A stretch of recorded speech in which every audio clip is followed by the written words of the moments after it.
as a mental health clinician, isn't it important to document everything in case you are not able to testify?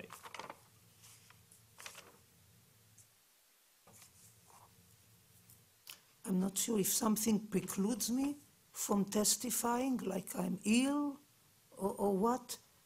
If this would have come up, for example, it's a good question. If this would have come up and I wouldn't have, I mean, I'd have made every effort to come, but if this would have come up, I'd have provided maybe more explanation of my notes and would have asked the defense to have somebody else evaluate Mr. Holmes in addition to me, because people can get sick. The next question is, wouldn't documenting help you defend or support your opinion?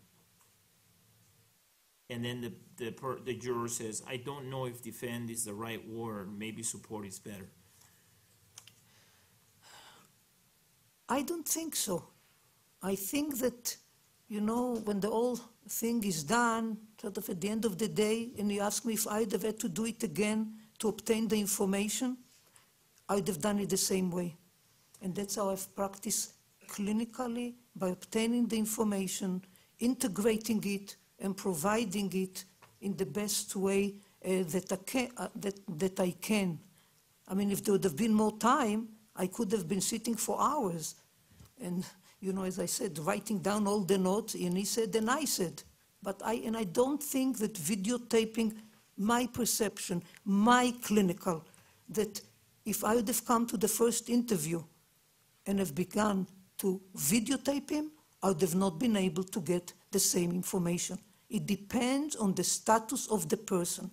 Clinically, we do not interview people at the first time that we meet them. The next question is, besides the resolution on the MRI, is there any other difference? No. The next question is, with your experience, wouldn't you want to see the progression and the disease? Wouldn't you want to get a baseline so that you can see if there is change? In relationship to the MRI, yeah, and we are doing it in research, but you know, most people do not get an MRI unless there's a clinical indication. And if, you know, so yeah, it would have been helpful if an MRI would have been obtained years back and now repeated, the same way that the neuropsychological. I did not see a reason, an MRI is not diagnostic. I did not see a reason to obtain an MRI early on until I got a hold of the CT scan and saw slight dilatation of the ventricle.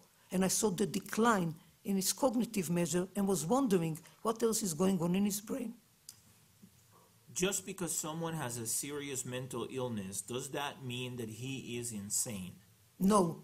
How do you know that he was compliant with the medications prior to the shooting, or do you know? I do know that there were several pills that were left that he did have, I believe. I'm not sure about the number, maybe 4 or 5, that he did not take. But I cannot tell. The medications that he was taking were not antipsychotic medications. So he never had antipsychotic medications. And the medications, as he reported, reduced his level of anxiety, made him feel better, did not change the content of his delusions. During the beginning of questioning, you had to refer to your notes and report quite often. Wouldn't taking more notes during your interviews better assist you when you have to testify?